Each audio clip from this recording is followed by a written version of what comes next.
Hello, Mensa. So, it is Thursday. No, it's Wednesday. It's Wednesday. And I need to pack away my clothes. Haven't had a chance to do that yet. I have my sippy cup. And I need to take the Vors out for dinner.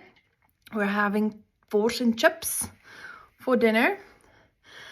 And yeah, so I figured I would just bring you with me. The thing is just, once you're in a routine again, you have a job, you have a house, you have all those things, you just tend to live the same kind of every day, the same thing, even if it's in a different country. So yeah, so let me just show you the boring part of life as well. Thank you for being here. Thank you for subscribing to our channel. If you like this channel, hit subscribe, hit the like, hit the notification bell, and share our channel with your friends. We are working hard to get to 1,000 subscribers. So that would be much appreciated. Smash that subscribe button and smash that like button. Don't smash your phone though, but come along to the boring everyday life. I hope it's interesting.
So for Egypt, making my mopping life just 5 times easier.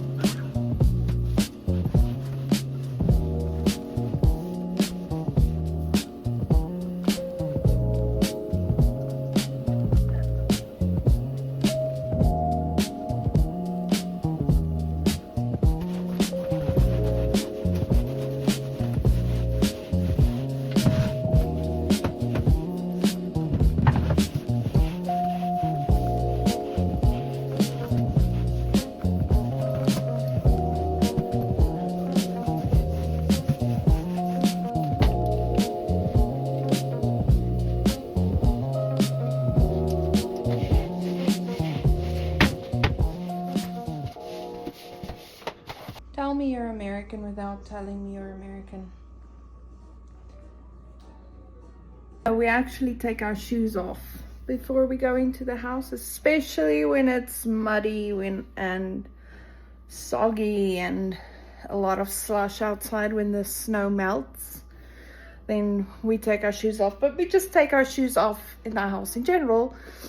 Then the carpet stays clean for a little longer than usual. So, time to get rid of these shoes.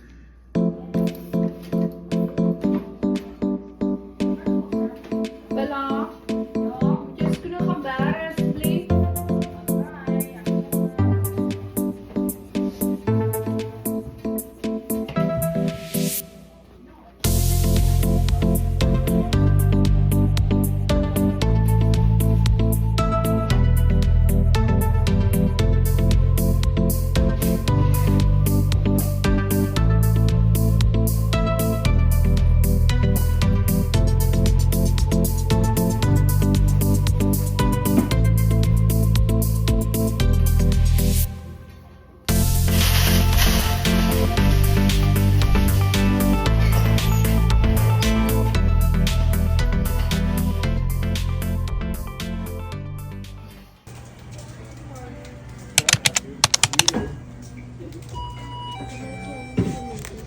Good morning. It is Thursday morning and I'm at school, so I wanted to show you my classroom. This is what my classroom looks like.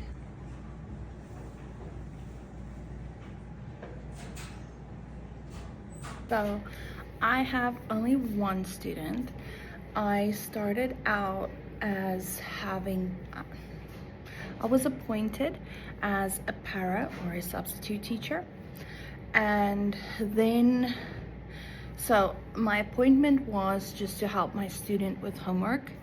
And then when I started, I realized, but hey, there's something that's missing, and it changed into me actually doing the majority of the teaching for my student.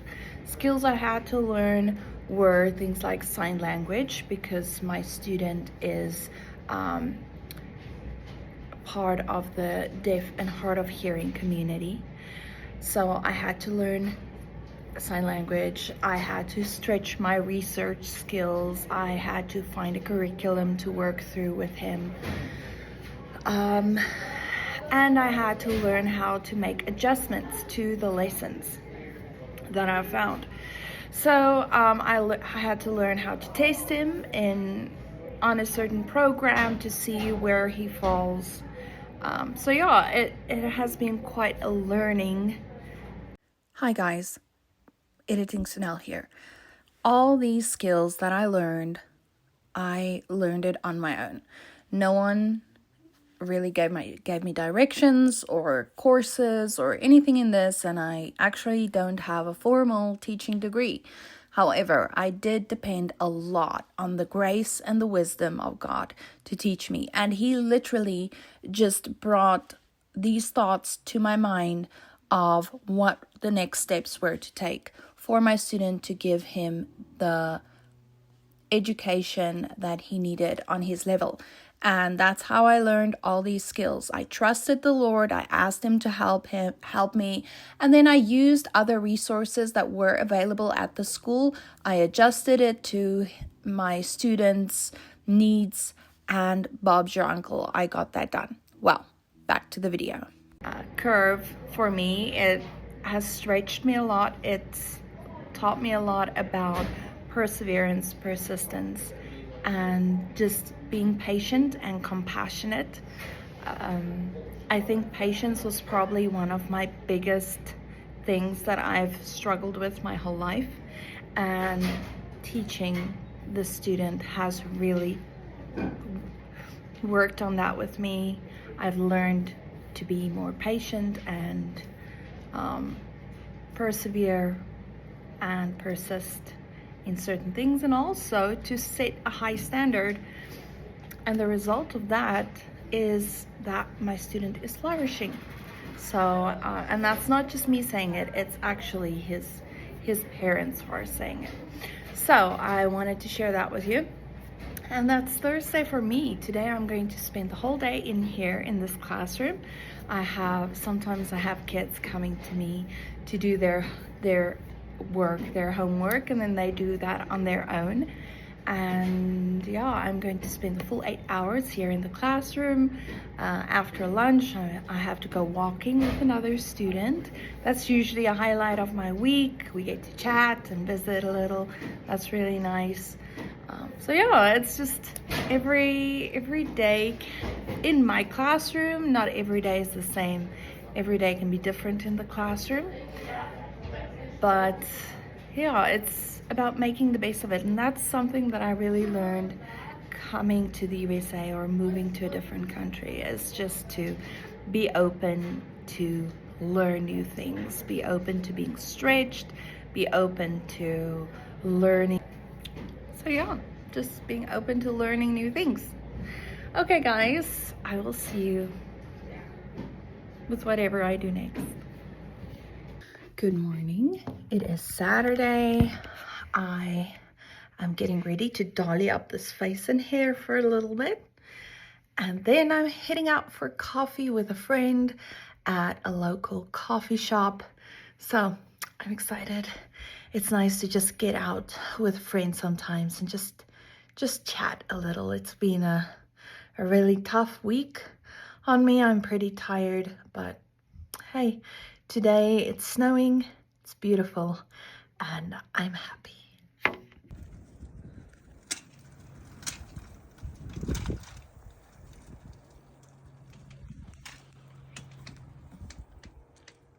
Peekaboo, I see you.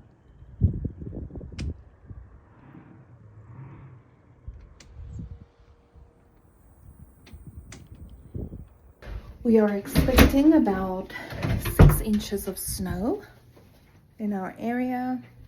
We have a storm warning, but hey, need to get out, have coffee with a friend. That's always good for the heart and the soul.